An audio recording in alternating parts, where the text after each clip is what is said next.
restaurant industry is notoriously difficult, and running a restaurant is extremely demanding work. Yet Tiffany Daley, the owner of Breakfast at Tiffany's in Sharpsville, Pennsylvania, has been doing it successfully for 13 years. But that's not to say she hasn't had her hands full. The first few years was, it was awful. It was very difficult. People don't realize how hard the industry is. As if running a restaurant wasn't hard enough, Daley began her career when she was just 23 years old. People used to walk in and walk straight up to me and ask for the owner, and I would say, "That's me." And then they'd ask to speak to one of my parents. Still, Daley has managed to turn her little diner into a fixture in the community, all while balancing several other endeavors that alone would be enough to fill a calendar. Last summer, Daley began volunteering for Mission of Love, a local nonprofit that collects and donates items to people in need all over the world. I spent the summer in Guatemala, and then at the end of May, I'll be in South Dakota on an Indian reservation with Mission of Love, working at a school.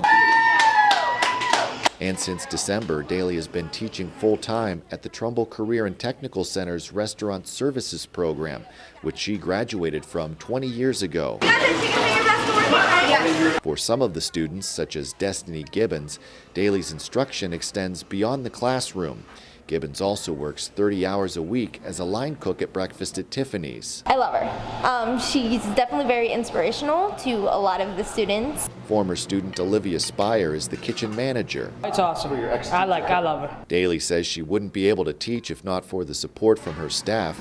She says learning to let go and trust her employees is one of the biggest lessons she's learned. A couple of years ago, when my mom got sick, I had to walk away from here to help take care of her.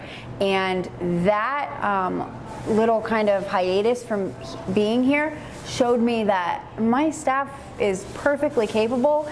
I was just micromanaging, I think, every detail. Daley says in addition to learning to delegate, small business owners should try to be a part of their community and shouldn't stress too much over the small stuff. Definitely am a firm believer in what you think about, you bring about. And it's gonna have onions, but I'm not sure what else I'm gonna put in it for you. But at least some of the credit for her success has to go to her food, particularly her famously large pancakes. But we're making you Tiffany's Diner, Ruben. And she agreed to let Business Journal intern Nami Nagaoka sample some of her dishes. We say itadakimasu in Japanese, so I'm gonna say itadakimasu.